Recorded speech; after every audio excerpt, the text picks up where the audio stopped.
Feel the real fear with us.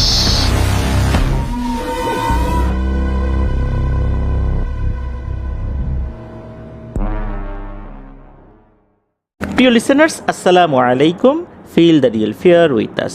সত্যিকার ভয়ের অনুভূতি পেতে আফনান হরর ওয়ার্ল্ডের সাথেই থাকুন।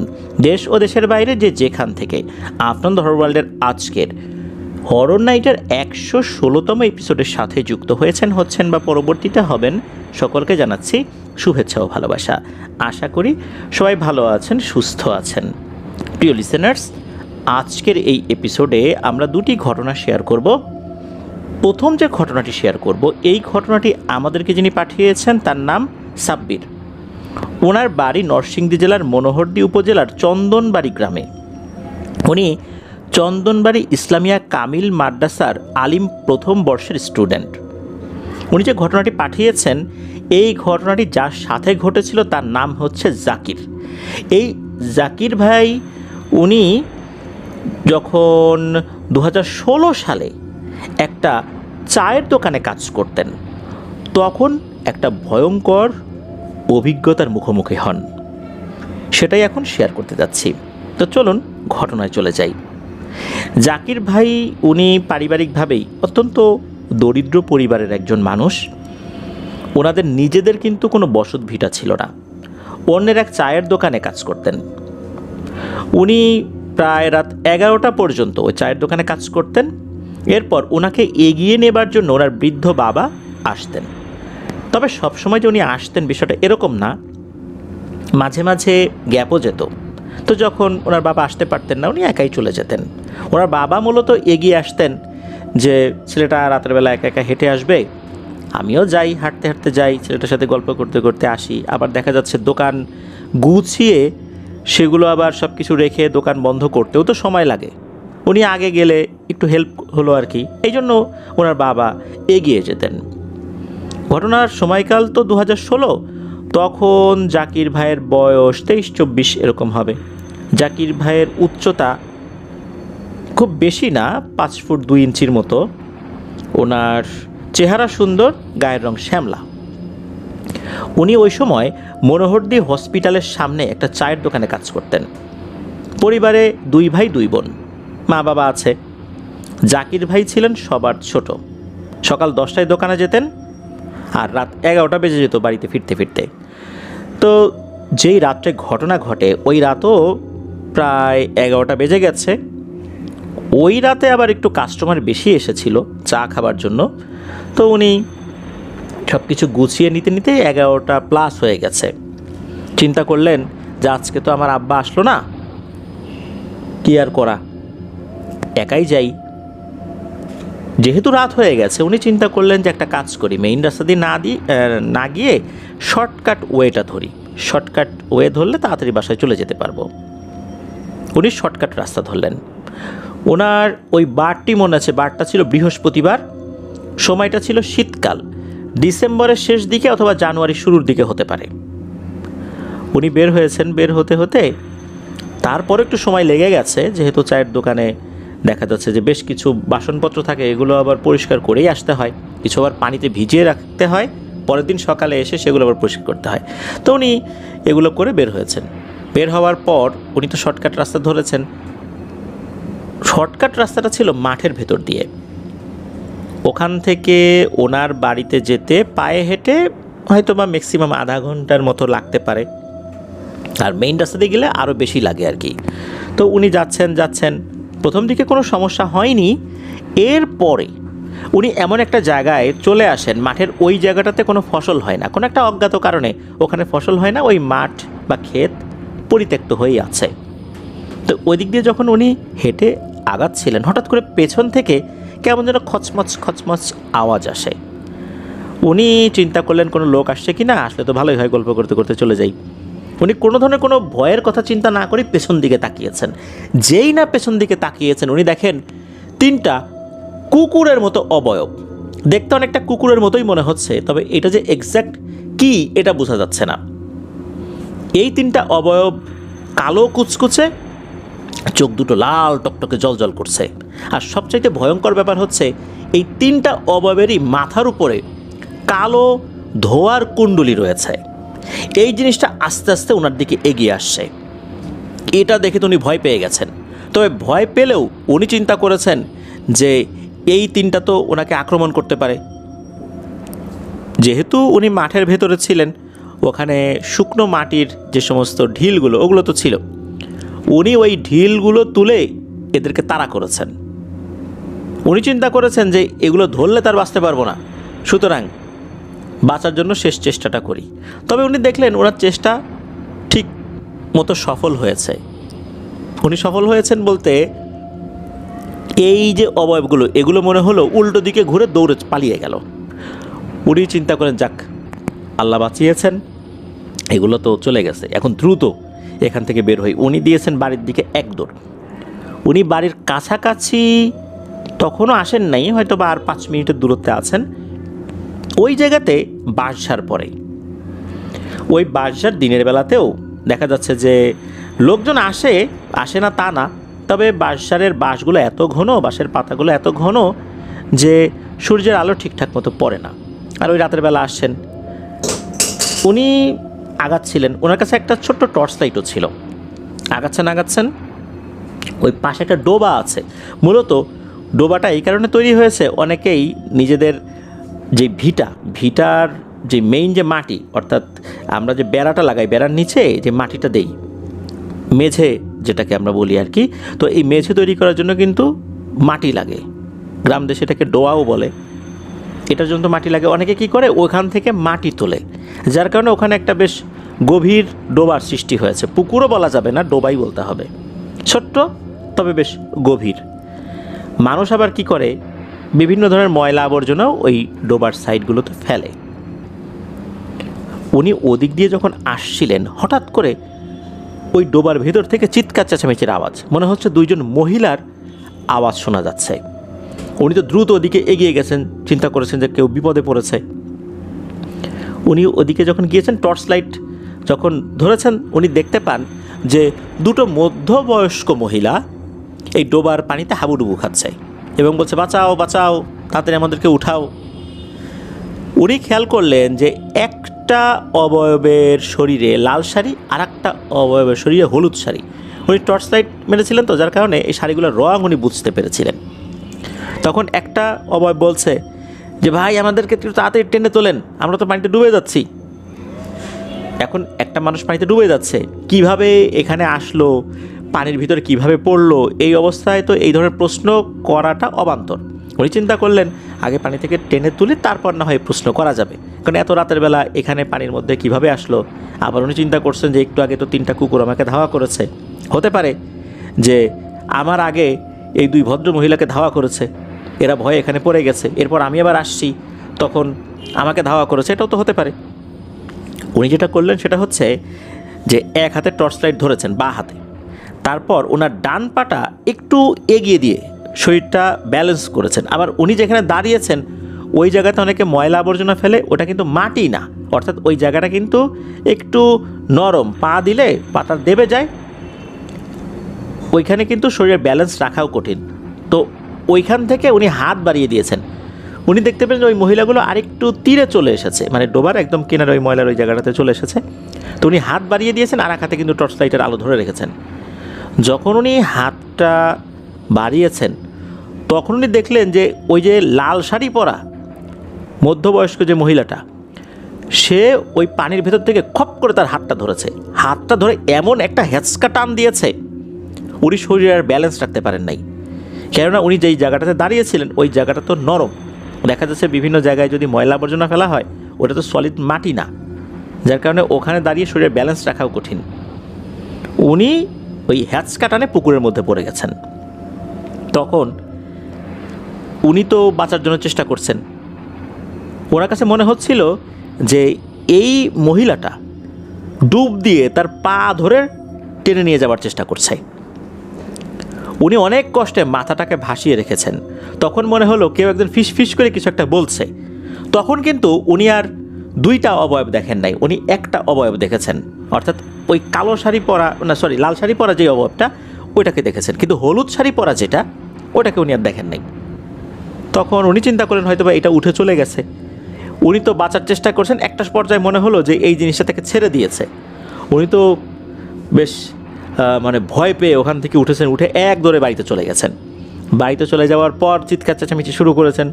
ওনার মা বাবা বাইরে বেরিয়ে এসেছে, ওনার ভাই বোন যারা ছিলেন ওই সময় বাসায় বাইরে বেরিয়ে এসে দেখে এই অবস্থা, নোংরা পানিতে শরীর একদম মাখামাখি অবস্থা। তখন মা জিজ্ঞেস করছে কী হয়েছে, উনি বললেন যে এই ঘটনা, পথে তো এই ঘটনা ঘটছে। তখন তাড়াতাড়ি ওনাকে গোসল করানো হয়। গ্রামের যে সমস্ত ছোটোখাটো টোটকা চিকিৎসা আছে এই ধরনের ভয় পেলে যেটা হয় আর কি, সেটা করানো হয়। এরপরে উনি ঘরে গিয়েছেন। ঘরে যাবার পর উনি মোটামুটি ওই রাত স্বাভাবিকভাবে কাটিয়েছেন। পরের দিন দোকানে গিয়েছেন, ঠিকঠাক মতো দোকানও করেছেন। এরপর থেকে ওনার মধ্যে কিছু পরিবর্তন দেখা যায়। সেটা হচ্ছে যে উনি ফিল করছিলেন যে কেউ একজন ওনাকে কিছু একটা বলে, উনি ঠিক বুঝতে পারেন না কী যে বলে। উনি ওই ভাষাটা বেশ অপরিচিতই তার কাছে মনে হচ্ছিল বলে জানিয়েছেন আর কি। এরপর ওনার আচার আচরণে পরিবর্তন আসতে থাকে। উনি অদ্ভুতভাবে হাসেন, কীভাবে যেন কথা বলেন। এরপর পরিবারের লোকজন বুঝতে পারে যে একটা ভয়ের ঘটনা তো ঘটেছে। তখন একজন হুজুরের কাছে নিয়ে যাওয়া হয়। হুজুরের কাছে যখন নিয়ে যাওয়া হয়, হুজুর তো রুকিয়া করে ওনার শরীরের উপর জিনকে হাজির করেছেন। জিজ্ঞেস করেছেন যে কেন এই জাকির ভাইকে এরা আক্রমণ করেছে। ওই সময় তার শরীরে একটা জিন এসেছিল, তবে সেটা নারী জিন। সে জানায় যে এই যে জাকির ভাই, উনি মাঝে মাঝেই এই মাঠের রাস্তা দিয়ে আসা যাওয়া করেন, এটা তাদের পছন্দ না। এই যে দুটো জিন, এরা আপন দুই বোন। এরা প্রায়শই এই দিক দিয়ে, এখান থেকে বেশ দূর একটা মাজার রয়েছে, ওই মাজারে অনেক জিনেরা আসে, তারা একসাথে বসে গল্পগুজব করে, আড্ডা দেয়। তো তাদের চলার পথ এটা। আর এই দুইজন তাদের গোত্রের সর্দারের মেয়ে। তাদের দেহরক্ষী রয়েছে তিনজন জিন, বেশ শক্তিশালী সশস্ত্র তিনজন জিন রয়েছে। তো তারা যখন এদিক দিয়ে যায়, মাঝে মাঝেই এই জাকির ভাইয়ের সাথে দেখা হয়ে যায়। জাকির ভাই মাঝে মাঝে রাতের বেলা যখন ওনার দোকান বন্ধ করতে দেরি হয়ে যায়, তখন তো এই রাস্তা দিয়ে যান। মূলত তখনই এই অবয়বগুলোর অসুবিধা হয়ে যায়। ওনার বাবা সাথে থাকলে তখন ওই অবয়বগুলো কিছু একটা করতে পারে না। তো এই জন্য ওই অবয়বগুলো টার্গেটে ছিল, আবার যখন কখনো একা একা আসবে তখন এটাকে ধরবো, যাতে করে ও রাতের বেলা এদিকে না আসে। তাদের ইচ্ছা ছিল যে শুরুর দিকে তাদের দেহরক্ষী তিনটা জিন এরা ভয় দেখাবে, কিন্তু যখন তিনটা দেহরক্ষী জিন ভয় দেখাতে এসেছে, এই কারণে এসেছিল যে ভবিষ্যতের জন্য এই রাস্তা দিয়ে না যায়, সে তাদেরকে ঢিল ছুঁড়েছে। এই জন্য এই তিনজন আবার গিয়ে রিপোর্ট করেছে এই দুইটা অবয়বের কাছে, এই দুই বোনের কাছে। এরা তখন চিন্তা করছে এটাকে এখন একটা উপযুক্ত শিক্ষা দিতে হবে। তখন মূলত এরা এই মধ্যবয়স্ক নারীর বেশে ওই ডোবার ওখানে পানির মধ্যে হাবুডুবু খাচ্ছিল। তখন একে তো হ্যাচকা টান দিয়ে যখন নিয়ে গেছে ওই লাল শাড়ি পরা অবয়বটা, তখন নাকি ওই হলুদ শাড়ি পরা অবয়বটার মায়া হয়। তখন বলে যে বোন রে, ছেড়ে দে, ছেড়ে দে, ছেলেটাকে ছেড়ে দে। তখন সে ফিস ফিস করে বলছিল। এরপর নাকি তাকে ছেড়ে দেয়, না হলে কিন্তু ওই রাত্রেই তাকে ওই পানির মধ্যে একদম চুবিয়ে মেরে ফেলে। তখন এই সমস্ত কথাগুলো জিনেরা বলে, বিশেষ করে ওই জিনটা সে বলে, এবং সে বলে যে এখন ওকে ছেড়ে দেওয়া সম্ভব না, কেননা ওই হলুদ শাড়ি পরা আমার বোন সেই ছেলেটাকে পছন্দ করেছে। সুতরাং এর আর নিস্তার পাওয়ার কোনো উপায় নেই। হুজুর তো হুমকি ধামকি দেন। তখন ওই জিন বলে এই সমস্ত হুমকি ধামকিতে আমাদের কোনো কিছু আসে যায় না, এখনকার মতো চলে যাচ্ছি, তবে ওকে সাবধানে থাকতে বলল। ওর দিকে কিন্তু আমাদের নজর আছে, বিশেষ করে আমার বোনের নজর আছে। ওই সময়ের মতো জিনেরা চলে যায়। ওরা কিছু চায়ও নাই যে এটা দিতে হবে ওটা দিতে হবে, কিচ্ছু চায় নাই। ঠিকঠাক মতো দিনকাল চলছিল। হুজুর কিছু ঝাড়ফুঁক করে দিয়েছিলেন অবশ্য। এরপর কেটে যায় বেশ বছর খানেক। এটা ওনারা ভুলতেই বসেছিলেন। হঠাৎ করে এই জাকির ভাইয়ের মধ্যে আবার কিছু পরিবর্তন দেখা যায়। উনি কীভাবে যেন হাসেন, অদ্ভুতভাবে কথা বলেন, এমনভাবে হাসেন দেখলে মনে হয় পাগল হাসছে, অথচ উনি সুস্থ স্বাভাবিক একজন মানুষ। দোকানপাটে যেতে পারেন না, চা বানাতে পারেন না, এলোমেলো করে ফেলেন, দেখা যাচ্ছে ওই দোকানের মালিক উনিও বেশ বিরক্ত হয়েছেন যে কী ব্যাপার, ছেলেটা আবার এরকম হয়ে গেল কেন। তো ওই মালিকও জাকির ভাইয়ের বাবাকে বলেছে যে জাকিরকে ভালো কোনো হুজুর কবিরাজ দেখাও, মনে হচ্ছে কোনো একটা সমস্যা হয়েছে। আবার সেই হুজুরের কাছে নিয়ে যাওয়া হয়। সেই হুজুর আবার জাকির ভাইয়ের উপরে সেই জিনটাকে হাজির করেন। এবার কিন্তু সেই লাল শাড়ি পরা অবয়বটা আসেনি, এবার এসেছে সেই হলুদ শাড়ি পরা অবয়বটা। সে এসেই বলে যে হুজুর, এগুলো করে কোনো লাভ নাই, আমি জাকিরকে বিয়ে করতে দেব না, কোনো তদবির করে কিচ্ছু হবে না, হয় আমি ওকে বিয়ে করব, নাহলে ওর কোথাও বিয়ে হবে না, এটাই কথা, এটাই চূড়ান্ত। হুজুর তো বিভিন্নভাবে কথা বলেছেন, দেখা যাচ্ছে হুজুর কথা বলতেছেন, নসিহত করতেছেন, ভয় দেখাচ্ছেন, এর ভিতরেই ওই জিনটা জাকির ভাইয়ের বডি ছেড়ে চলে গেছে। হুজুর অবাক হয়েছেন যে তার বন্ধনী ভেদ করে এই জিনিসটা চলে গেছে। তখন বোঝা গেল এই আশিক জিনকে তাড়ানো অত্যন্ত কঠিন। হুজুর তার মতো করে তদবির দিয়েছেন, তবে এর পরে জাকির ভাইয়ের মধ্যে ওই অস্বাভাবিকতা কিছুটা কমলেও উনি পরিপূর্ণভাবে আর সুস্থ হতে পারেননি। বিভিন্ন সময় আরও হুজুর কবিরাজ দেখানো হয়েছে, এই ধরনের ট্রিটমেন্টে কিছুটা সুস্থ উনি হয়েছেন। ওনার এখনও কিন্তু বিয়ে হয়নি। এমনটা না যে উনি বিয়ে করতে চান, বিয়ে হচ্ছে না। ওনাকে নাকি যদি বিয়ের কথা বলা হয়, সাথে সাথে উনি মারাত্মক ক্ষেপে যান, মানে তার চেহারাটাই অন্যরকম হয়ে যায়। মানুষ ভয়ে তার বিয়ের কথা কেউ বলে না, মানে সব কথা ঠিক আছে তাকে যদি বলা হয় যে জাকির তুমি বিয়ে শাদী করবা না, সাথে সাথে সে অগ্নিমূর্তি ধারণ করে। ওনার পরিবার থেকে চেষ্টা করা হয়েছে, এখন অনেকটা আশা ছেড়েই দিয়েছেন যে অনেক হুজুর কবিরাজ তো দেখানো হলো, অনেক রুকিয়া করানো হলো, অনেক তান্ত্রিকের কাছে যাওয়া হলো, কিছুই হয়নি। জাকির ভাইয়ের আচার আচরণটা একদম যে স্বাভাবিক এটাও বলা যাবে না, কিছুটা অস্বাভাবিকতা আছে। এই জাকির ভাই নিজেই কিন্তু এই বিষয়টা বলেছেন আমাদেরকে, যিনি ঘটনা পাঠিয়েছেন সাব্বির ভাইয়ের কাছে। তবে এই বিষয় নিয়ে পরবর্তীতে আরও কিছু তথ্যের জন্য সাব্বির ভাই তাকে প্রশ্ন করলেও উনি নাকি ক্ষিপ্ত হয়ে গিয়েছিলেন, যার কারণে এটা নিয়ে আরও বেশি তথ্য শেয়ার করাটা কঠিন হয়ে গিয়েছিল সাব্বির ভাইয়ের জন্য। প্রিয় লিসেনার্স, একবার ভাবুন যে এই ধরনের বিপদ যখন হঠাৎ করে কারোর উপর চলে আসে, তার পুরো জীবনটাই এলোমেলো হয়ে যায়। একটা সুস্থ স্বাভাবিক একটা ছেলে, গরিব মানুষ, সে একটা চায়ের দোকানে কাজ করে চলছিল, তার পরিবারকেও সহযোগিতা করছিল। হঠাৎ করে কী এমন ঘটনা ঘটে গেল যার কারণে পুরো জীবনটাই তছনছ হয়ে গেল। সে এখন এভাবেই চলছে। 2016 সালে তার বয়স ছিল 23-24 বছর, এখন 2026 সাল চলছে, আরও 10 বছর আমরা যোগ করব, এখন বয়স কত? এখনও এভাবেই রয়ে গেছে। একদম স্বাভাবিক আচার আচরণ উনি করতে পারেন না, মাঝে মাঝে একদম স্বাভাবিক থাকেন উনি, তবে এখন টুকটাক কাজ করেন, এখন আর চায়ের দোকানে কাজ করেন না, রাজমিস্ত্রির কাজ করেন। সব কিছু ঠিকঠাক, শুধু বিয়ের কথা বললেই ওনার চেহারা, সুরত, আচার আচরণ সব পরিবর্তন হয়ে যায়। আর স্বপ্নের মধ্যে নাকি ওই জিনটা এখনও তাকে ভয় ভীতি দেখায়, তবে আল্লাহর অশেষ রহমতে তাকে নিয়ে যেতে পারে নাই, কারণ বিভিন্ন সময় হুজুর কবিরাজ দেখানো হয়েছে তো, যার কারণে তাকে নিয়ে যেতে না পারলেও তার পুরো জীবনটাকেই এক নরক বানিয়ে রেখেছে, এটাই বলতে হবে। ধন্যবাদ জানাচ্ছি সাব্বির ভাইকে আপনার পাঠানো ঘটনার জন্য। জাকির ভাইয়ের জন্য আপনাদের ওয়ার্ল্ডের পক্ষ থেকে দোয়া রইল, উনি যেন সুস্থ স্বাভাবিক জীবনে ফেরত আসতে পারেন। প্রিয় লিসেনার্স, ঘটনাটি আমি উপস্থাপন করলাম, তবে কয়েকটি কথা না বললেই না। ঘটনাটি সাব্বির ভাই পাঠিয়েছেন ভয়েস কমান্ড দিয়ে। আমার এই ঘটনাটা বুঝতে বেশ অসুবিধা হয়েছে।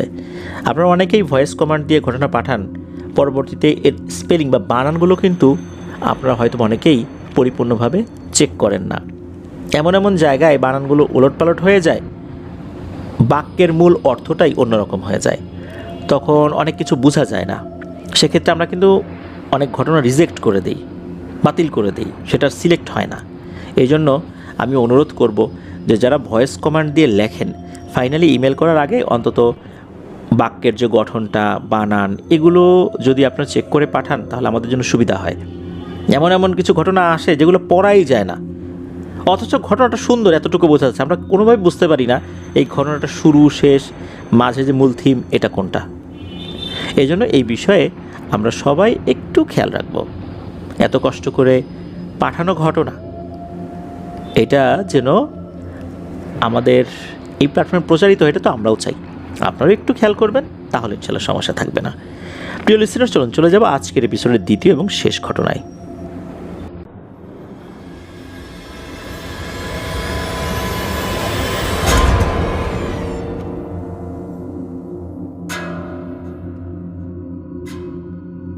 প্রিয় লিসেনার্স, আবারও স্বাগতম জানাচ্ছি আমাদের এবারের হরর নাইটের 116তম এপিসোডের দ্বিতীয় এবং শেষ ঘটনায়।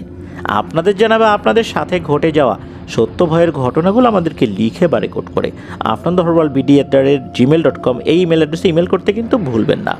ইমেল অ্যাড্রেসের স্পেলিংটা বলে দিচ্ছি, AFNANTHEHORWORLDBD afnanthorwalbd@gmail.com।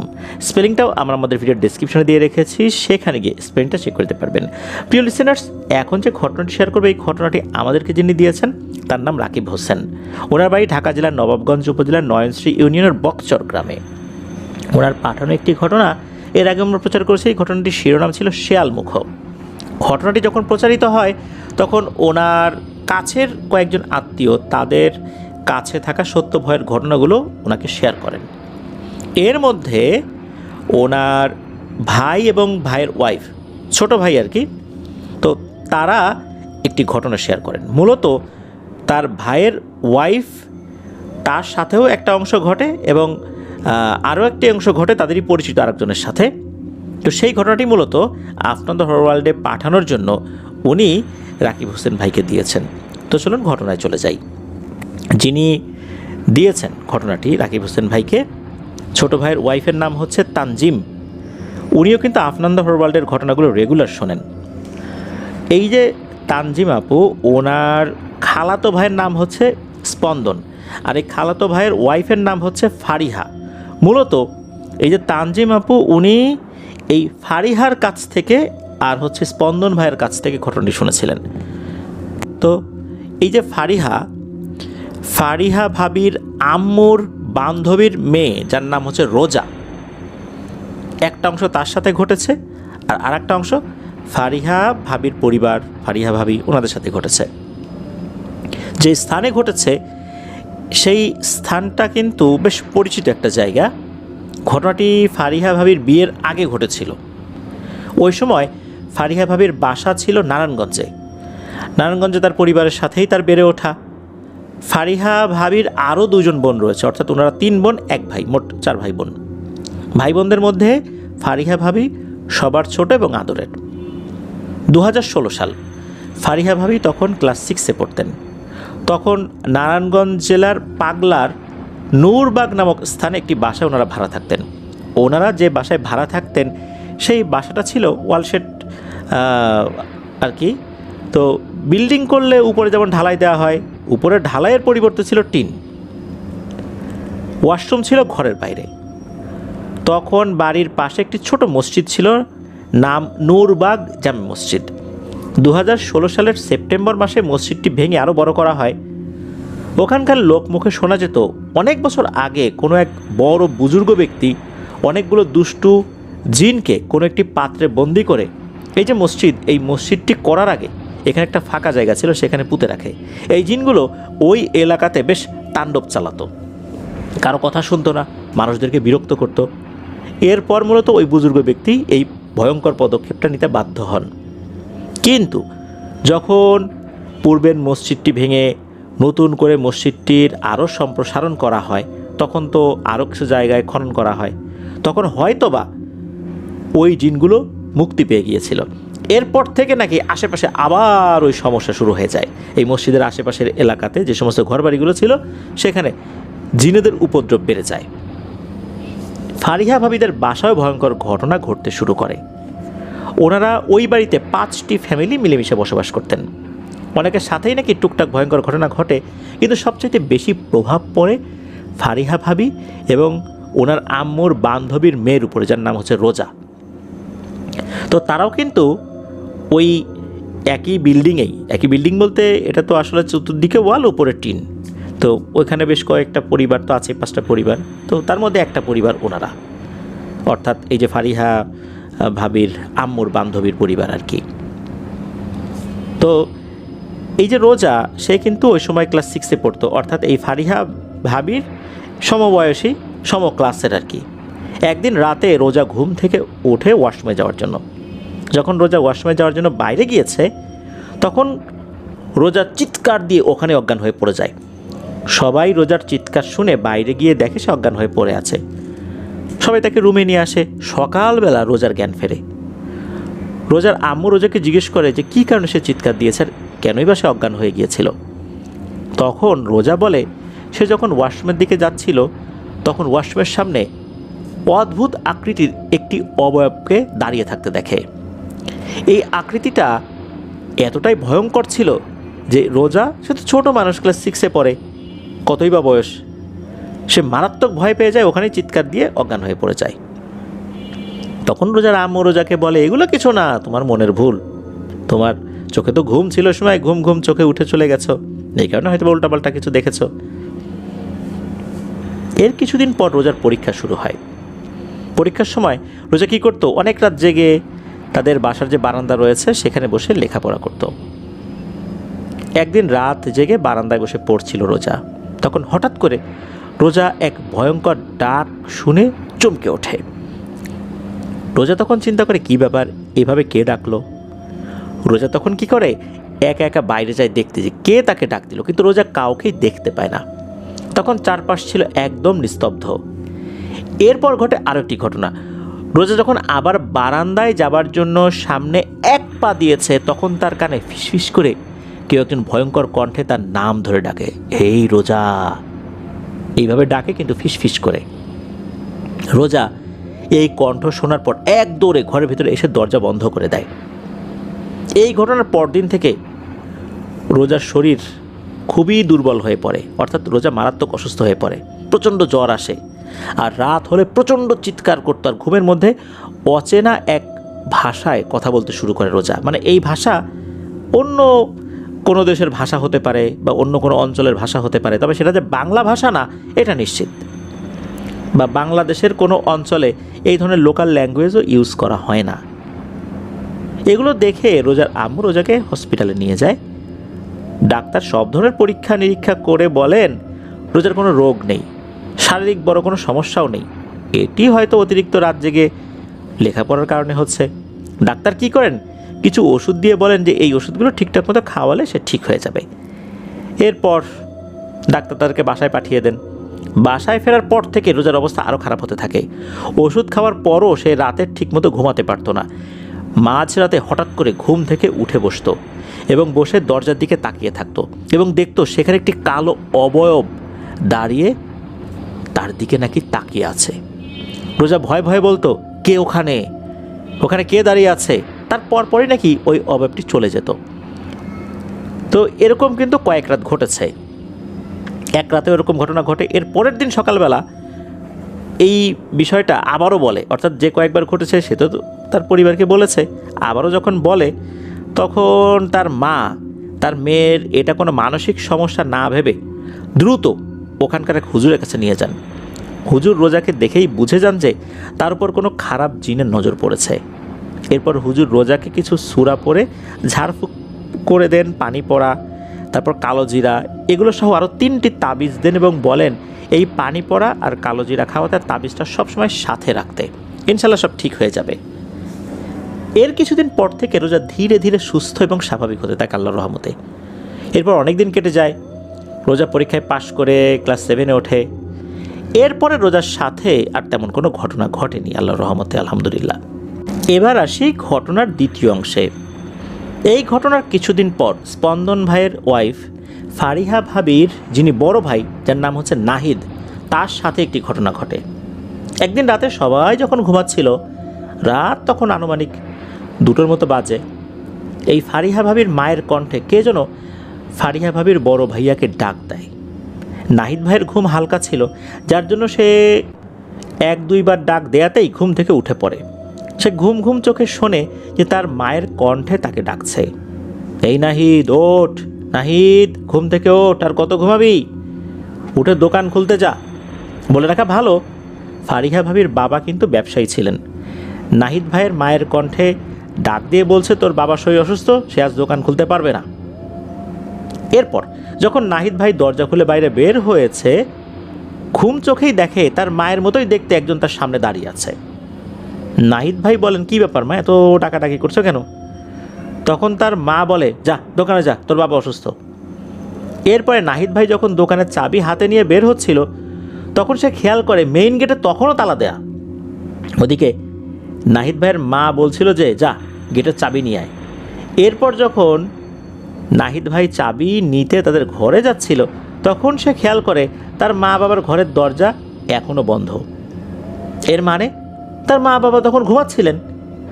নাহিদ ভাই তো এই কাহিনী দেখে মারাত্মক ভয় পেয়ে যান। তখন তিনি চিন্তা করেন, এখন তো অনেক রাত, তাহলে আমাকে আমার মায়ের রূপ ধরে কে ডাক দিল, আর আমি কাকেই বা দেখলাম, আর কার সাথে কথা বললাম। এই চিন্তা করতে করতে যখন পেছন ফিরে তিনি তাকান, তখন দেখেন তার মায়ের রূপ ধরে যে এতক্ষণ ডাকছিল, আসলে সে তার মা না, এটি ভয়ঙ্কর কালো একটা অবয়ব, যার চোখ দুটো ছিল অনেক বড় বড় লাল বর্ণের। এটা দেখে নাহিদ ভাই সাথে সাথে চিৎকার করে ওঠেন। তার হাত পা ঠান্ডা হয়ে যায়, শরীর অবশ হয়ে যায়। এর 30 সেকেন্ড পরে উনি অজ্ঞান হয়ে পড়ে যান। নাহিদ ভাইয়ের চিৎকার শুনে সবাই ঘুম থেকে জেগে যায়। বের হয়ে দেখে নাহিদ ভাই অজ্ঞান হয়ে ফ্লোরে পড়ে আছে। পরে সবাই মিলে তাকে উঠায়, মুখে পানি ছিটায়। তার যখন জ্ঞান ফেরত আসে, সাথে সাথে উনি তো কান্নাকাটি শুরু করছেন। কাঁদতে কাঁদতে সবাইকে কথাগুলো বলেন যে আমার সাথে এই ঘটনা ঘটেছে, আর আমার মায়ের রূপ ধরে আসছিল, আমাকে ডাকাডাকি করছে, আমি তার সাথে কথাও বলছি। তখন তার পরিবারের সবাই নাকি তার কথা আসলে বিশ্বাস করতে চায় না, উল্টো তার উপর সবাই দেখা যাচ্ছে যে তির্যক বাক্য ছুড়ে দিচ্ছে, হাসাহাসি করছে। অবশ্য এই ঘটনার প্রেক্ষাপটে নাহিদ ভাইয়ের তেমন কোনো সমস্যা হয়নি।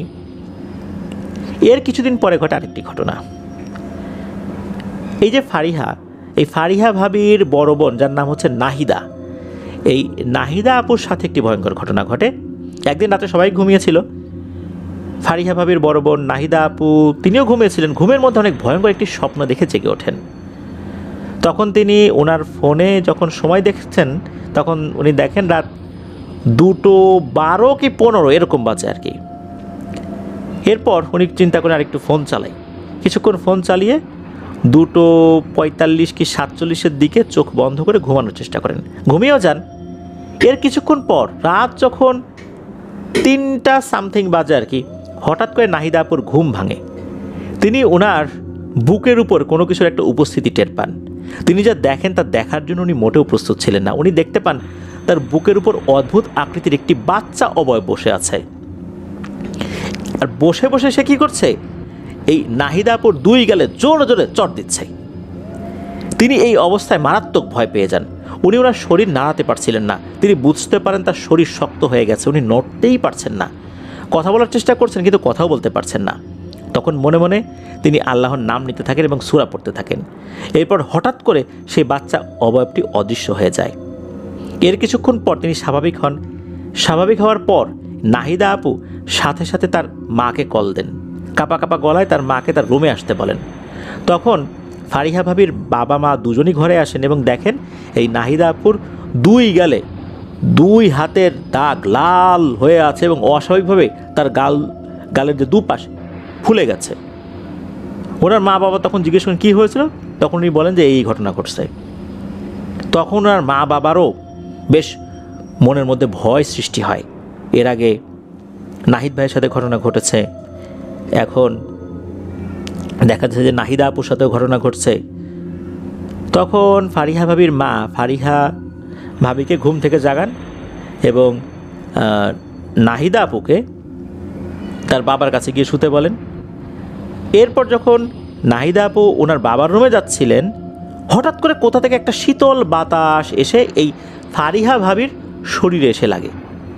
তখন ফারিহা ভাবির শরীরটা ভার হয়ে যায়। তখন ফারিহা ভাবি তো ছোট মানুষ, উনি মনে করছিলেন যে এটি হয়তো স্বাভাবিক কোনো বাতাস। পরের দিন সকালবেলা যখন ফারিহা ভাবি ঘুম থেকে ওঠেন, তখনই লক্ষ্য করেন ওনার শরীর তখনও ভার হয়ে আছে। যখন ফারিহা ভাবি ওনার মাকে বলেন যে গতকাল রাতে আমার শরীরে ঠান্ডা বাতাস লেগেছিল, এরপর থেকে আমার শরীর ভার হয়ে গেছে, তো তখন ওনার মা মনে করেন বোধহয় স্কুলে না যাওয়ার জন্য বাহানা করছে। সারাদিন একইভাবে কাটে। রাতে খাওয়া দাওয়ার পর ফারিহা ভাবি বলেন যে আজকে উনি ওনার বাবার সাথে ঘুমাবেন। ওরা সবাই ঘুমিয়ে পড়েন। রাত 3টার দিকে ইলেকট্রিসিটি চলে যায়। তখন ফারিহা ভাবির বাবা কী করেন, একটু বাইরে বের হয়েছেন, দরজাটা তখন খোলা ছিল। হঠাৎ ফারিহা ভাবির ঘুম যখন ভাঙে, ঘুম ভাঙার পর উনি যখন দরজার দিকে তাকিয়েছেন, তখন উনি দেখেন দরজার সামনে কালো একটি অবয়ব দাঁড়িয়ে আছে। এই অবয়বটির চেহারাটা ছিল নিকষ কালো, চোখ দুটো ছিল বেশ বড় বড়, রক্তের মতো লাল বর্ণের, রাগান্বিতভাবে তার দিকে তাকিয়ে আছে। এটা দেখে ফারিহা বাবু প্রচণ্ড ভয় পেয়ে যান। ফারিহা ভাবি এতটাই ভয় পেয়ে গিয়েছিলেন যে সাথে সাথে চোখ বন্ধ করে মনে মনে 3 কুল অর্থাৎ সূরা ইখলাস, ফালাক, নাস এটা পড়ছেন। একবার পড়া শেষ করার পর অর্থাৎ সূরা ইখলাস পড়েছেন, ফালাক পড়েছেন, নাস পড়েছেন, এরপর যখন চোখ খুলেছেন সাহস করে, তখনই দেখেন কিছুই নেই, সব কিছু স্বাভাবিক। পরের দিন সকালবেলা ফারিহা ভাবি ওনার মাকে সব ঘটনা খুলে বলেন। ওনার মা এটা বিশ্বাস করতে চান না, ভাবেন যে ওই যে রোজা যে মেয়েটার সাথে সমস্যা হয়েছিল, তারপরে যে নাহিদের সাথে সমস্যা হয়েছিল, নাহিদার সাথে সমস্যা হয়েছে, এইগুলো শুনে এই মেয়েটা বানিয়ে বানিয়ে কিছু একটা বলছে যাতে করে স্কুলে যেতে না হয়। তাই ফারিহা ভাবির মা ওনাকে খুব সুন্দর করে বুঝিয়ে বলেন যে বোধহয় তোমার বড় বোন নাহিদা, তারপরে যে রোজা তোমার বান্ধবী, তার ঘটনা শুনেছো, তোমার বড় ভাই নাহিদের সাথে যে ঘটনা ঘটছে এটা শুনেছো, এটা নিয়েই মনে হয় তুমি স্বপ্নে কিছু একটা দেখেছো, এগুলো বাস্তবে না। তখন ফারিহা ভাবির মা বলেন যে তোমাকে আজ রাত থেকে তোমার কোমরে একটা ওড়না বেঁধে দেব সূরা পড়ে। তারপর রাতে যখন ঘুমের সময় হয়, ফারিহা ভাবি ওনার মায়ের কাছে যান, ওড়না বেঁধে দিতে বলেন। পরে তিনি সত্যি সত্যি ওড়নায় কিছু একটা পরে ফারিহা ভাবির কোমরে বেঁধে দেন। এরপর ফারিহা ভাবি এগুলো দেখেননি। এভাবে প্রতিদিন ফারিহা ভাবির মা ফারিহা ভাবিকে সূরা পড়ে ওড়নাটি ওনার কোমরে বেঁধে দেন। দেখতে দেখতে রমজান মাস চলে আসে। পুরো রমজান মাসে আলহামদুলিল্লাহ অনেক ভালোভাবেই কাটে, কোনো সমস্যা হয়নি। রমজান মাসে ফারিহা ভাবি বা ওনার পরিবারের কেউই সেভাবে ওই কালো অভাবটাকে দেখেছেন বলে ওনারা মনে করতে পারেন না। তখন পরিবারের সবাই ভাবতে থাকেন, যাক আলহামদুলিল্লাহ এই সমস্যা থেকে আমরা বের হয়ে আসতে পেরেছি। তো যেহেতু পুরো রমজান মাসে এই ধরনের সমস্যা হয়নি, ফারিহা ভাবি চিন্তা করেছেন যাক এখন তো সমস্যা নাই। উনি আস্তে আস্তে এই ওড়না বেঁধে ঘুমানোর অভ্যাসটা ছেড়ে দিয়েছেন। 1 দিন করতেন, 3 দিন করতেন না, আবার দেখা গিয়েছে যে পরপর 2 দিন করেছেন, 1 সপ্তাহ করেন নাই। এরপর দেখা গেল যে আসলে আর কিছু হচ্ছেই না। তখন ফাইনালি চিন্তা করলেন ধুর, এখন আর এগুলা নিয়ে কোনো সমস্যা নাই, ওড়না আর কষ্ট করে প্রতিদিন রুটিন করে বাঁধতে হবে না। এরপর উনি এই ওড়না বাঁধাটাও ছেড়ে দেন, অর্থাৎ ওনার মা দোয়া পড়ে কোমরে ওড়না বেঁধে দিত, এটা ছেড়ে দেন। ঈদের চাঁদ রাত, অর্থাৎ পুরো রমজান মাসের কথা বলছি আর কি, তখন চাঁদ রাত। এই যে রোজা আপুর বাবা সারা রাত কাজ করায় বাসায় আসতে পারেননি, তাই এই যে রোজা আপু সে ফারিহা ভাবিকে বলে যে তুই আজকে আমার সাথে ঘুমা। ফারিহা ভাবির মা তাতে কোনো আপত্তি করেননি। চাঁদ রাতে সাধারণত মেয়েরা যা করে, হাতে মেহেদি দেয়, মেহেদি দেওয়া শেষ হলে দুজনেই ফ্লোরে আবার ঘুমিয়ে পড়েছে বা শুয়ে পড়েছে আর কি। তো কিছুক্ষণ পর হঠাৎ করে ফারিহা ভাবির ঘুম ভেঙে যায়, বুকের ভিতরে কেমন যেন ধক ধক করে ওঠে। চোখ মেলে তাকিয়ে দেখে তাদের পায়ের সামনে যে টেবিলটা রাখা ছিল, ওই টেবিলের উপর সেই কালো অবয়বটা বসে আছে, বড় বড় রক্তবর্ণের চোখ নিয়ে। চারপাশ নিস্তব্ধ, পুরো রুম অন্ধকার, কিন্তু তারপরেও সেই অবয়বটা অদ্ভুতভাবে স্পষ্ট দেখা যাচ্ছে। ফারিহা ভাবি ভয়ে চিৎকার করতে যাবে, ঠিক তখনই রোজা শক্ত করে তার হাত চেপে ধরে ফিসফিস করে বলে, চুপ, কোনো শব্দ করিস না। পাশে থাকা রোজার এই কথা শুনে ফারিহা ভাবির একদম নিঃশ্বাস বন্ধ করে চুপ করে আছেন। কয়েক সেকেন্ড পর সেই অবয়বটা ধীরে ধীরে বসা অবস্থা থেকে উঠে দাঁড়ায়, তারপর তাদের পাশ দিয়ে হেঁটে দরজার দিকে চলে যায়। অবয়বটা হাঁটছে, কিন্তু যেন পায়ের কোনো শব্দই হচ্ছে না। অবয়বটা চলে যেতেই রোজা লাফ দিয়ে উঠেই লাইট জ্বালিয়েছে। তারপর ফারিহার দিকে তাকিয়ে কাঁপা কাঁপা গলায় বলে, আমি যা দেখেছি তুইও কি তাই দেখেছিস? ফারিহা শুধু মাথা নেড়ে হা বলে, কিন্তু গলা দিয়ে কোনো কথাই বের হতে চায় না। তখন রোজা বলে, কালীদের দিন এ কথা কাউকে বলিস না, সবাই কিন্তু অনেক ভয় পেয়ে যাবে। তারপরের দিন ছিল ঈদ। ঈদের দিন মোটামুটি ভালোভাবেই কাটে, কোনো সমস্যা হয় না। ঈদের ছুটিতে ফারিহা ভাবি মামার বাড়িতে বেড়াতে গিয়েছে। কিন্তু চাঁদ রাতের ঘটনাটা তার মাথা থেকে কিছুতেই যাচ্ছিল না। সবার সাথে হাসি আনন্দ করলেও ভেতরে ভেতরে অস্বস্তি কাজ করছিল। এরপর ফারিহা ভাবি যখন রাতে ঘুমাতে যাবে তখন চোখের সামনে আবার সেই দৃশ্য ভেসে ওঠে। ভয়টা চাপা দিতে মামাতো বোনের সাথে গল্প করতে করতে ঘুমিয়ে পড়ে। হঠাৎ গভীর রাতে অদ্ভুত একটা শব্দে ফারিহা ভাবির ঘুম ভেঙে যায়। উনি চোখ খুলে যেটা দেখেন তাতে ওনার শরীর বরফের মতো জমে যায়। উনি দেখেন দেয়ালের উপরে ঠিক টিকটিকি যেভাবে চলাচল করে, এই টিকটিকির মতো অনেক বড় একটি কালো টিকটিকি, এটার চোখ দুটো লাল বর্ণের। এরকম একটা অবয়ব দেয়ালের সাথে আঠার মতো লেগে আছে এবং এই জিনিসটা কিন্তু তার দিকে রাগান্বিত চোখে দেখছে। এই দৃশ্য দেখে ফারিহা ভাবি চিৎকার করে ঘুম থেকে উঠে কান্নাকাটি শুরু করে দিয়েছেন। কান্নার আওয়াজ এতটাই বিকট ছিল যে ফারিহা ভাবির যেই মামাতো বোন তারও তো ঘুম ভেঙে গিয়েছে। সে উঠে দেখে যে সে উপরের দিকে তাকিয়ে, অর্থাৎ এই যে ফারিহা ভাবি উপরের দিকে তাকিয়ে প্রচণ্ড শব্দে কান্না করছে। তার কান্নার শব্দে তার মামা মামিরও ঘুম ভেঙে যায়। মামি যখন রুমের লাইট জ্বালিয়েছেন তখন তিনি দেখেন যে এই যে ফারিহা ভাবি উপরে দেয়ালের দিকে তাকিয়ে আছে। মামির দেয়ালের দিকে তাকালে উনি কিছুই দেখতে পান না, সেখানে কিছুই ছিল না। কিন্তু ফারিহা ভাবির চোখ দুটো তখনও কিন্তু সেই দেয়ালের দিকেই স্থির ছিল। ঠোঁট অনেক জোরে কাঁপছে তো কাঁপছেই, এতটা ভয় পেয়েছেন, এমনভাবে ফুপিয়ে ফুপিয়ে কাঁদছেন যে ঠোঁটও মারাত্মকভাবে কাঁপছে থরথর করে। ওনার মামি বুঝতে পারেন যে ফারিহা ভাবি ভয়ঙ্কর কিছু দেখেছে। ফারিহা ভাবির গলা দিয়ে তো কোনো কথাই বের হচ্ছিল না, গলায় কথা আটকে যাচ্ছে।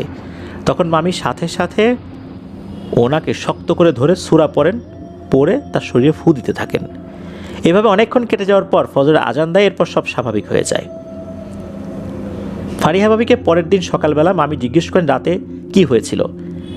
ফারিহা ভাবি বলেন যে আমি এত বড় টিকটিকি দেখেছি, জীবনেও এত বড় টিকটিকি মনে হয় কেউ কখনো দেখে না।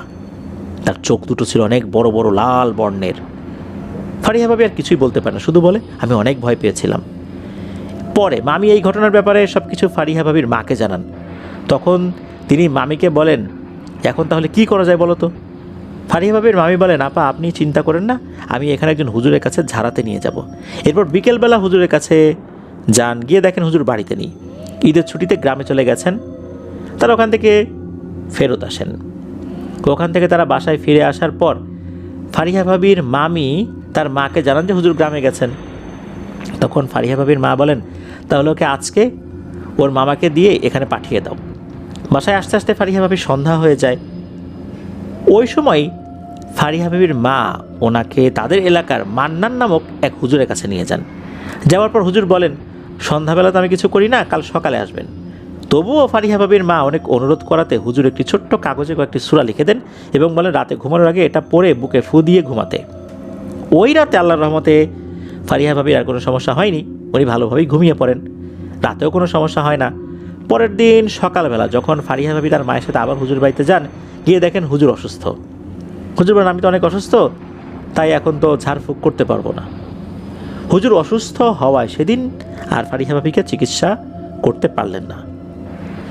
ফারিহা ভাবির মনে আবার ভয় জেগে ওঠে, ভয় আবার উনি অস্থির হয়ে ওঠেন।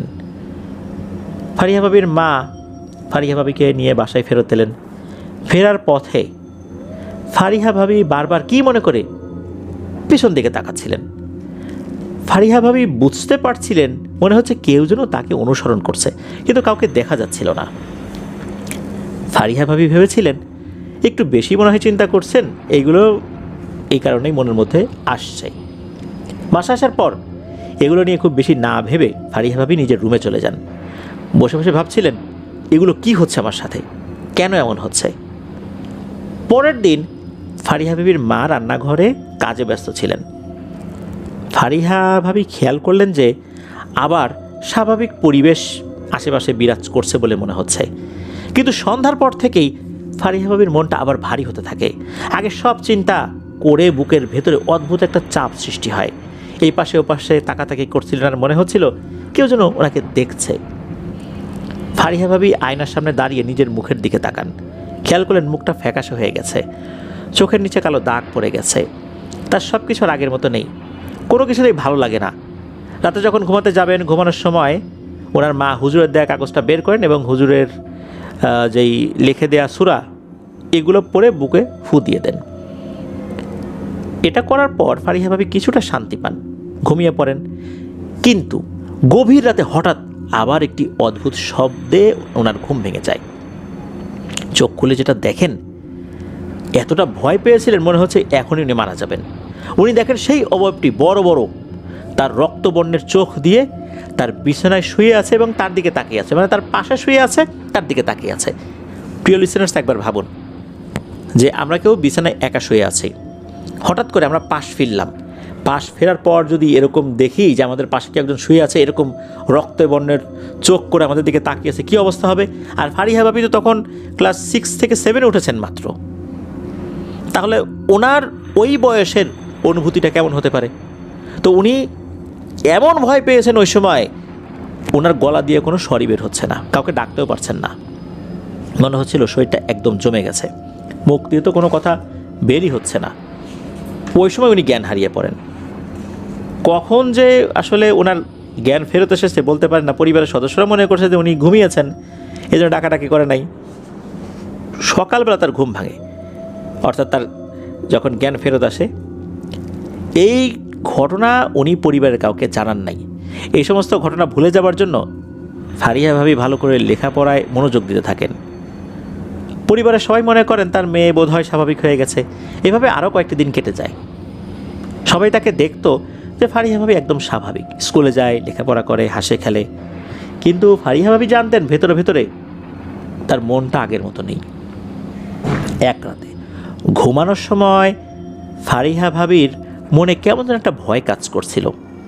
তাই উনি ওনার মাকে বলেন যে আমার সাথে আজকে ঘুমাও আম্মু।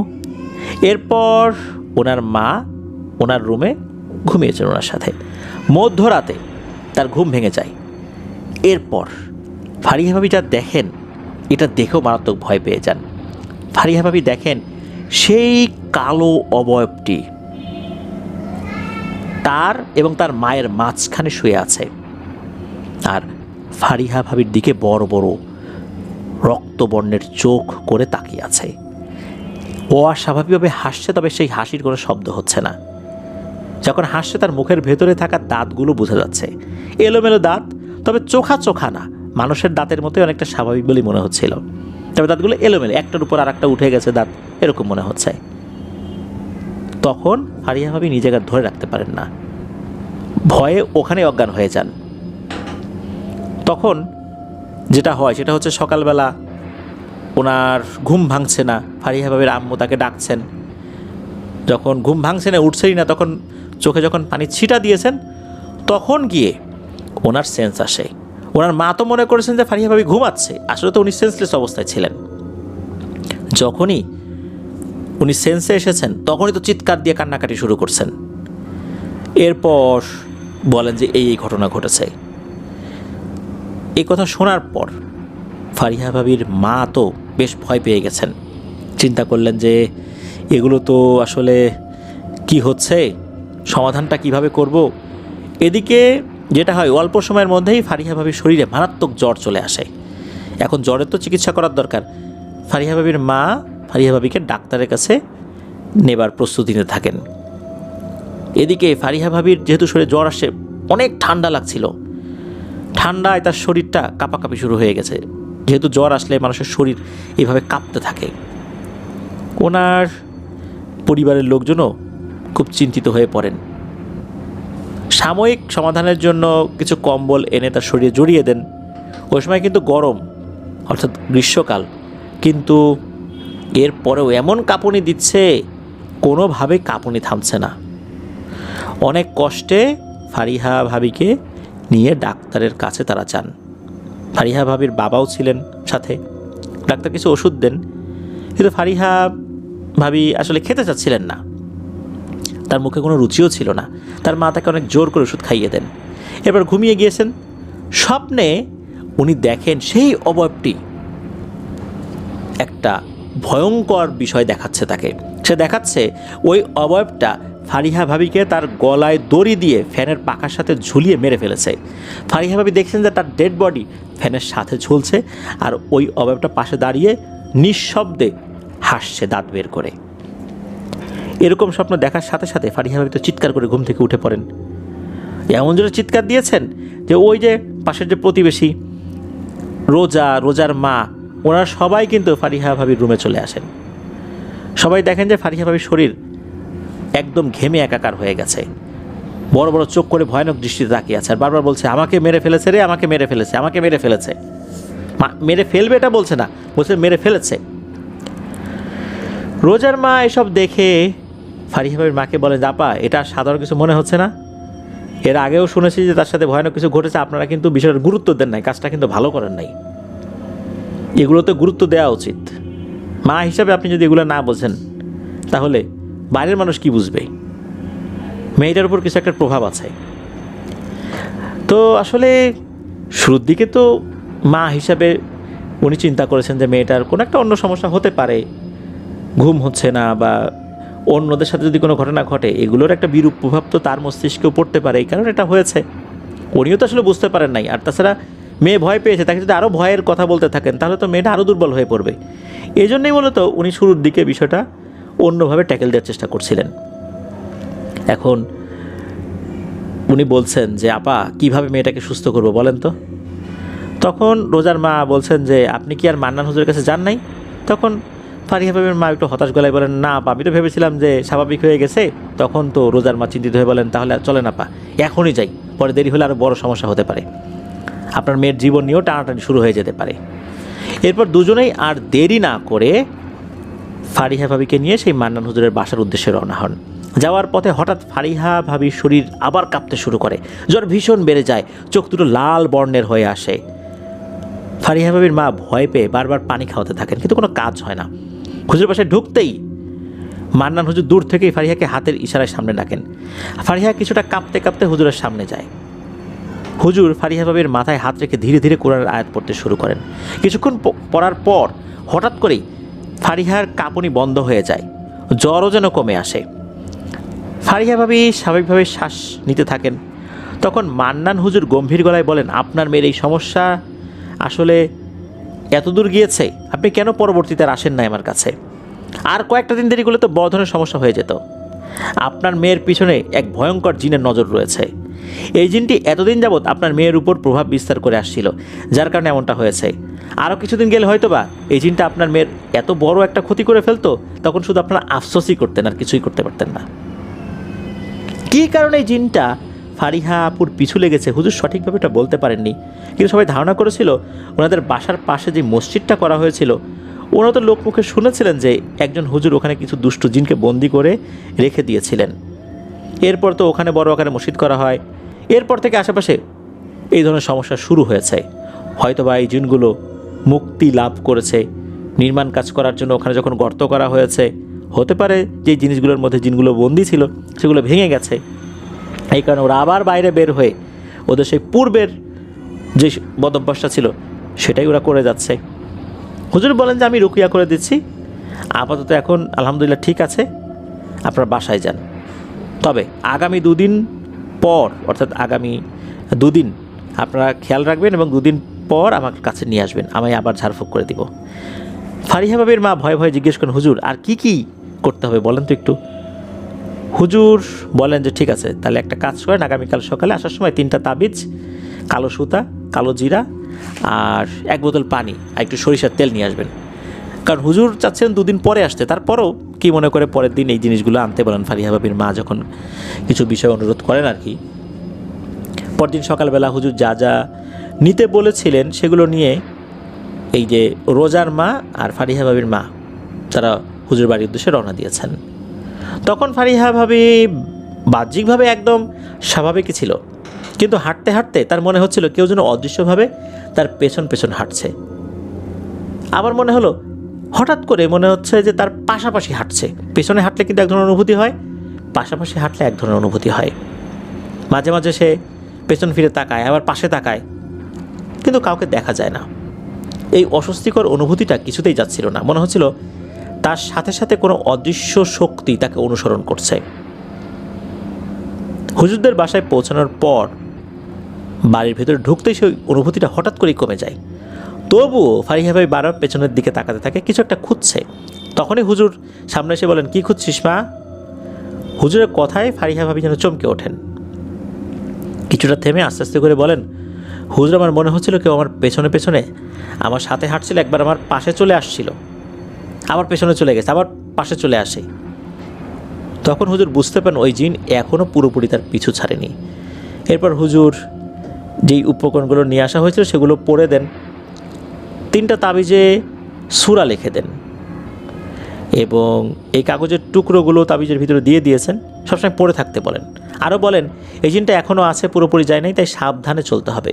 হুজুর এটাও বলে দেন দুপুরের সময় দরকার ছাড়া বাইরে একা বের হওয়া যাবে না, মাগরিবের আগে বাসায় ফিরতে হবে, রাতে ঘর থেকে বের হওয়া যাবে না, দরকার হলে কাউকে সাথে নিয়ে বের হতে হবে। এসব নিয়মকানুন উনি মেনে চলতে বলেন কয়েক মাস।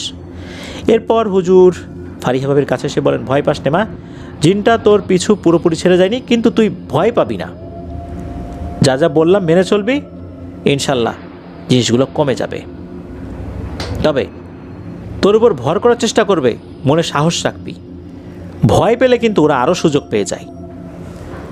এরপর ফারিহা ভাবি তার মায়ের সাথে এবং ওই যে রোজার মায়ের সাথে বাসায় এসে পড়েন, তাবিজগুলো শরীরে পরে ফেলেছেন। রাত যখন হয় ফারিহা ভাবি ঘুমিয়ে পড়লেও আবারও কেমন যেন অস্থিরতা তার মধ্যে অনুভূত হতে থাকে। তার কাছে মনে হয় কেউ যেন তার দিকে এক নজরে তাকিয়ে রয়েছে। বিছানা থেকে উঠে লাইট অন করে দেখে না, কেউ নাই। আয়াতুল কুরসি পড়ে নিজেকে শান্ত করে আবারও ঘুমিয়ে পড়ে। সকালে উঠে সে স্কুলে যেতে চাইলে ফারিহা ভাবির মা বলেন, কদিন স্কুলে যেতে হবে না, পুরোপুরি স্বাভাবিক হলে তারপর যেও।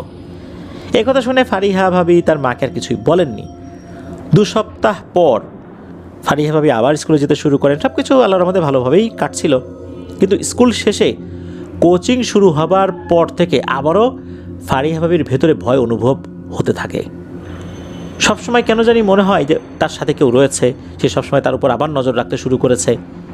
কোচিং শেষে দুপুরের দিকে যখন সে একা বাসায় যায়, তখনও তার কেমন যেন মনে হয় কেউ পিছু পিছু হাঁটছে। উনি এতটা ভয় পেতেন যে মনে হতো যে উনি মাথা ঘুরে পড়েই যাবেন ওখানে। কখনো কখনো পেছন দিকে তাকিয়ে দেখতেন যে কেউ আছে কিনা, দেখতেন যে কেউ নাই, মনের মধ্যে আবারও ভয় তৈরি হতো, দৌড়ে বাসায় চলে আসতেন। বিকেলবেলা যখন ফারিহা ভাবি তার মিসের কাছে প্রাইভেট পড়তে গিয়েছেন, তার বাসাটা অবশ্য কিছুটা দূরে একটা নির্জন জায়গায়। এদিকে ফারিহা ভাবির মনের ভয় তো কাটেনি। প্রাইভেট পড়ার পর বাসায় ফিরতে ফিরতে মাগরিবের আজান দিয়ে দিত আর কি, যার কারণে ওনার মনের মধ্যে ভয়টা আরও বেশি অনুভূত হতো। হুজুরের কথা যখন মনে হতো তখন উনি দোয়া দুরুদ পড়তেন, সাহস করতেন, বিষয়গুলো নিয়ে খুব বেশি চিন্তা করতে চাইতেন না। তো এভাবে কিন্তু চেষ্টা করছিলেন যে নিজেকে সামাল দেবার জন্য। এরপরেও বিভিন্ন বিষয় ঘটেছে। ওই হুজুরের কাছে গিয়েছেন, হুজুর প্রায় 7-8 মাস আরও কিছু আমল করতে বলেছিলেন। তবে 2019 সালে যখন ফারিহা ভাবির পরিবার ওই বাড়ি ছেড়ে অন্য জায়গায় চলে যায়, সেখানে আরেকটা স্কুলে ভাবিকে ভর্তি করানো হয়। সেখানে আবার লেখাপড়া শুরু করেছেন। হুজুরের দেয়া যে আমলগুলো সেগুলো করে যাচ্ছিলেন। আলহামদুলিল্লাহ স্বাভাবিকভাবে অনেকগুলো দিন কেটে গেছে। ওই অবয়বটাকে উনি দেখেননি, তার উপস্থিতি অনুভব করেননি। ফারিহা ভাবি ভেবেছেন অবয়বটি বোধহয় একেবারে চলে গেছে। 2021 সালে ফারিহা ভাবি তাবিজগুলো খুলে একটি কৌটা রেখে দিয়েছেন। চিন্তা করেছেন আবার যদি কখনো দরকার হয় তখন এগুলো পড়বেন। স্বাভাবিকভাবেই 2-3 বছর কেটে গিয়েছে। 2024 সাল, ফারিহা ভাবি কলেজে পড়ছেন। এইচএসসি দেওয়ার আগে থেকেই ফারিহা ভাবির বিয়ের কথা চলছিল। 2024 সালের মে মাসে নবাবগঞ্জের এই যে তানজিম আপুর খালাতো ভাই স্পন্দন ভাইয়ের সাথে ফারিহা ভাবির বিয়ে হয়। বিয়ের 1 মাস পর থেকেই আবারও ভয়ঙ্কর ঘটনা ঘটতে থাকে। একদিন সকালবেলা ফারিহা ভাবি যখন তার স্বামীকে কাজে যাওয়ার জন্য বিদায় দিয়ে ঘরে গিয়ে শুয়ে পড়েছেন, কিছুক্ষণ পর তার মনে হয় কেউ একজন তার ঘরে আসলো, এসে তার মাথায় সুন্দরভাবে হাত বুলিয়ে দিচ্ছে। ফারিহা ভাবি স্পষ্টভাবে তা অনুভব করতে পারেন যে কেউ একজন তার মাথায় হাত বুলিয়ে দিচ্ছে। ফারিহা ভাবি যখন চোখ খুলেছেন তিনি দেখেন তার ঘরে কেউ নেই। তিনি চিন্তা করেন ঘরে তো কেউ নেই, তাহলে কে আমার মাথায় হাত বুলিয়ে দিল। ফারিহা ভাবি আবার নিজে নিজে ভাবতে লাগলেন এমনটা কেন হলো। মনে হয় ক্লান্তি খুব বেশি লাগছিল, এই জন্য এমনটা মনে হয়েছে। তাছাড়া তো এমনটা মনে হবার কোনো কারণ দেখি না, এমনটাই ভেবেছেন। এরপর উনি আবার একটু ঘুমানোর চেষ্টা করলেন, ঘুমিয়েও গিয়েছেন। তখন দেখলেন যে একটা অবয়ব, তবে এই অবয়বটা ভয়ঙ্কর কিছু না, মনে হচ্ছে কোনো শক্তিশালী একটা মানুষ তার হাত চেপে ধরেছে, তাকে মারার চেষ্টা করছে। লোকটার চেহারা দেখার অনেক চেষ্টা করছেন, বা চেহারাটা কেমন বোঝার চেষ্টা করছেন, কিন্তু চেহারাটা বুঝতে পারছেন না। তখনই তার ঘুম ভেঙে যায়। এটা তো দিনের বেলা হয়েছে, রাতের বেলাতেও সেম ঘটনা ঘটেছিল। রাতের বেলাতেও এরকম একটা স্বপ্ন দেখার পর তার যখন ঘুম ভেঙে যায়, তখন উনি ফোনটা হাতে নিয়ে দেখেন রাত 3:30টার মতো বাজে। তো এরকম স্বপ্ন কিন্তু উনি দেখছেন। ওনার হাজব্যান্ড পাশে ঘুমাচ্ছেন, তারপরও কিন্তু এরকম স্বপ্ন উনি দেখছেন। ভয়ে যখন ঘুম ভেঙে যেত ওনার হাজব্যান্ডকে ডাক দিতেন। ওনার হাজব্যান্ডের একটা সমস্যা হতো কি, যে এরকম স্বপ্ন দেখার পর ওনার হাজব্যান্ডকে যখন ফারিহা ভাবি ডাকাডাকির চেষ্টা করতেন, কোনোভাবেই তার ঘুম ভাঙাতে পারতেন না। মনে হচ্ছে যে উনি এমন ঘুম দিয়েছেন উনি আর পৃথিবীর জগতে নেই, ওনার রুহটা অন্য জগতে ঘোরাফেরা করছে, কোনোভাবেই তাকে ঘুম থেকে ওঠানো যাচ্ছে না। কিন্তু এমনটা কিন্তু হয় না কখনো। বিশেষ করে দুঃস্বপ্ন দেখার পর যখন উনি ওনার হাজব্যান্ডকে ডাকার চেষ্টা করেন, তখনই ওনার হাজব্যান্ডের সাথে এমন হয়, তাকে ঘুম থেকে জাগাতে পারেন না। তো যাই হোক, একই ধরনের স্বপ্ন যখন বেশ অনেকবারই দেখলেন, ওনার হাজব্যান্ডকেও ডেকে উঠাতে পারেন না। বলেছিলেন অবশ্য যে তোমাকে ডাকলাম রাতের বেলা উঠলা না। ওনার হাজব্যান্ড তো কিছুই বুঝতে পারে না যে কই কী ডাকলা, আমার তো ঘুম এত গভীর না, আমার তো ডাক দিলেই ঘুম ভেঙে যায়, আমি তো এরকম কোনো ডাক শুনেছি বলে মনে পড়ে না, তাহলে তো আমি উঠতামই। বিষয়টা ওনার হাজব্যান্ডের কাছে অদ্ভুত লাগে। তো যাই হোক, এই বিষয়গুলো পুরোপুরি ওনার হাজব্যান্ডকে যখন শেয়ার করেছেন, তখন ওনার হাজব্যান্ড বলেন যে আচ্ছা তুমি এই ধরনের স্বপ্ন দেখছো, আমাকে আগে কখনো বলো নাই কেন? তখন ওনার হাজব্যান্ড বলেন যে একই ধরনের স্বপ্ন নাকি ওনার হাজব্যান্ডও দেখেন। রাতের বেলা স্বপ্নের ভিতরে এরকম অবয়বকে দেখেন যে তাকে মারধর করার জন্য আসছে। অনেক সময় উনি নিজেও বুঝতে পারেন এটা স্বপ্নের মধ্যেই হচ্ছে। স্বপ্নের মধ্যে অনেক ভয়ঙ্কর জিনিস ঘটলে মানুষ কিন্তু ওই ঘুমের মধ্যেও চেষ্টা করে নিজের ঘুমকে ভাঙিয়ে ফেলার জন্য। উনি নাকি স্বপ্নের মধ্যেই নিজের ঘুমকে ভাঙিয়ে ফেলার চেষ্টা করলেও কোনোভাবেই উনি ওনার ঘুমকে ভাঙিয়ে ফেলতে পারতেন না। এরকম কিন্তু হয় যে মানুষ অনেক ভয়ঙ্কর কিছু দেখছে, নিজের ঘুমকে জোর করে ভাঙিয়ে ফেলার চেষ্টা করছে স্বপ্নের মধ্যেই, এরকম হয়। এটাও নাকি উনি করতেন, কিন্তু এটা হতো না। এটা উনি দেখতেন যে ওনার স্ত্রী এই যে ফারিহা, এই ফারিহা ভাবিকেও নাকি কোনো একটা শক্তিশালী মানুষ এসে ধরেছে, ধরার পর তাকে মারধর করার চেষ্টা করছে। ওনার হাজব্যান্ড ছাড়ানোর চেষ্টা করছে, কিন্তু কিছুই করতে পারছেন না। তো এরকম কথা যখন ফারিহা ভাবি শোনেন, উনিও বেশ ভয় পেয়ে যান। উনি মনে মনে চিন্তা করেন যে বিষয়টা তো এখন আর স্বাভাবিক পর্যায়ে নাই। ফারিহা ভাবি এবং ওনার হাজব্যান্ড দুজনই বেশ চিন্তিত হয়ে পড়েন। রাতের বেলা ওনারা যে কোনো ধরনের দোয়া দুরুদ পড়লেও এই স্বপ্ন দেখা থেকে নিজেদেরকে আর রক্ষা করতে পারছিলেন না। এক রাতে ফারিহা ভাবি স্বপ্নে দেখেন যে ওনার হাজব্যান্ড অন্য এক লোককে নিয়ে রুমে ঢুকেছেন। লোকটি দেখতে অনেক লম্বা এবং শক্তিশালী, তার বডিটা অনেকটা ওই যে আমরা হাল্ক দেখি এরকম হাল্কের বডির মতো। ফারিহা ভাবি তখন নাকি খাটে বসা ছিল। লোকটিকে রুমের মধ্যে ঢুকিয়ে দিয়ে তার হাজব্যান্ড রুম থেকে বের হয়ে যাচ্ছিল। তখন ফারিহা ভাবি প্রচণ্ড ভয় পেয়ে যান। বারবার তার হাজব্যান্ডকে উনি ডাকছেন এবং বলছেন যে আমাকে একা রেখে কোথায় যাচ্ছ? ওনার হাজব্যান্ড কোনো সাড়া না দিয়েই তার দিকে তাকিয়ে ভয়ঙ্কর একটা হাসি দিয়ে নাকি রুম থেকে বাইরে বের হয়ে চলে যায়। তখন এই লম্বা দানবের মতো দেখতে এই অবয়বটা ধীরে ধীরে ফারিহা ভাবির দিকে এগিয়ে আসছিল। ফারিহা ভাবি তো চিৎকার করছেন ঘুমের মধ্যেই, কিন্তু কোনো লাভ হচ্ছে না। তখনই নাকি ফারিহা ভাবির ঘুম ভেঙে যায়। উনি দেখেন যে ওনার পুরো শরীর ঘেমে একাকার হয়ে গেছে, পাশে ওনার হাজব্যান্ড শুয়ে আছেন। ভয় পেয়ে যখনই ওনার হাজব্যান্ডকে ডাক দিতে যাবেন, তখনই ওনার কাছে মনে হয় যে ওনার হাজব্যান্ড ভয়ঙ্করভাবে হেসে দিয়েছে। যদিও বা এটা হয়নি, ওনার ওই স্বপ্নে যেটা দেখেছে ওনার হাজব্যান্ড ভয়ঙ্করভাবে হেসে দিয়েছে, তখন ওনার কাছে এই বিষয়টা মনে হয়।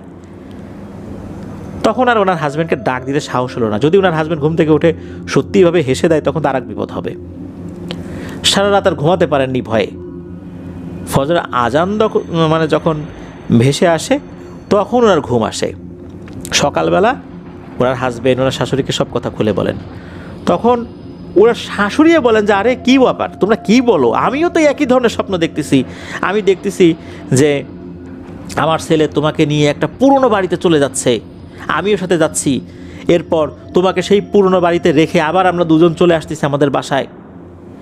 তখন পরিবারের সবাই বুঝতে পারেন যে বিষয়টা এখন সবাই সাফার করতেছেন, এখন সবাই আক্রান্ত হয়ে যাচ্ছেন। যে কোনো মূল্যে এই সমস্যার সমাধান করতেই হবে। দেরি না করে ওনার হাজব্যান্ড পরিচিত এক হুজুরকে কল করেন। হুজুর তখন অবশ্য এলাকায় ছিলেন না, ঢাকায় গিয়েছিলেন। হুজুর ফারিহার হাজব্যান্ডকে কতগুলো সূরা বলে দেন, রাতে এগুলো পড়ে পানিতে ফু দিয়ে পুরো ঘরে এবং ফারিহা ভাবির গায়েও ছিটাতে বলেন।